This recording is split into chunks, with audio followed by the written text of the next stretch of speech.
All right, what's going on? I think I have enough time to do this video here. How's everybody doing tonight? So this is the second lawsuit that Shannon Sharpe, okay, under these SA and abuse allegations that he's under. He's under a lot of fire, ladies and gentlemen. So I want to talk more in detail about this second lawsuit here. Okay, this is not a SA, although that it was alleged, okay, but there's no fruition to it. It was things like abuse, mental anguish, and that kind of stuff. So this lady named Michelle Lewis, she worked for ESPN back in the day, okay, and she dated Shannon Sharpe for like 10 years, from around 2000 to 2010, so a little over a decade before this ordeal happened. Okay, again, she was a reporter for ESPN, and she knew Shannon Sharpe when he played for the Broncos during his, when he was on the way out and all that, his last couple of years. All right.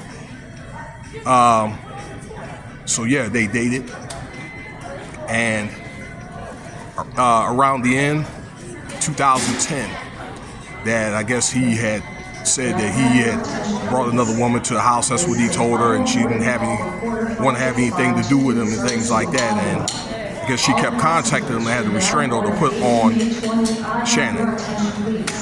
Okay, so that's what happened there.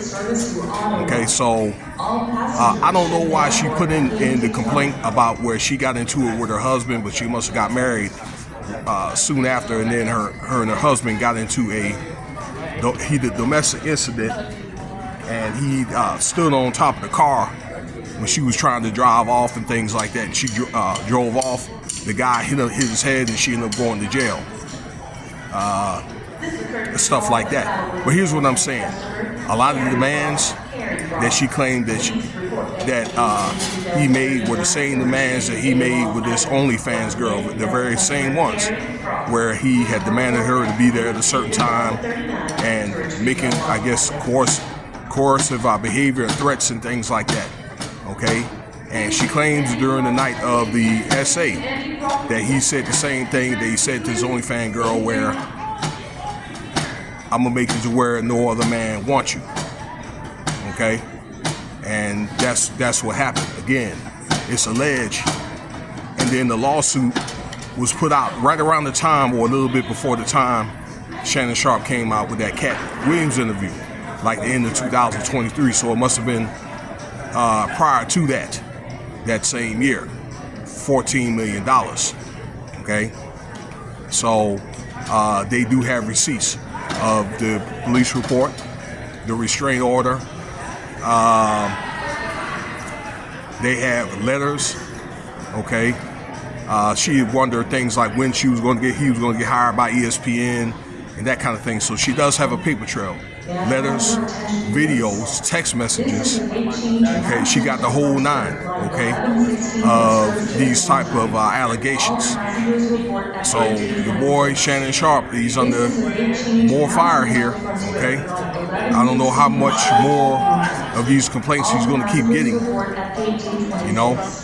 What's going to come up next? Again, Michelle Lewis, and then the girl that he was supposed to have been dealing with was another Michelle. So we don't know if she's going to come forward. Okay, but this is what she's claiming. Very, very similar behavior to this OnlyFans girl. Okay, I don't want to say that anymore. Ramble on. So let me know what you think about the video. Cash App $Winston Spivey if you want to donate.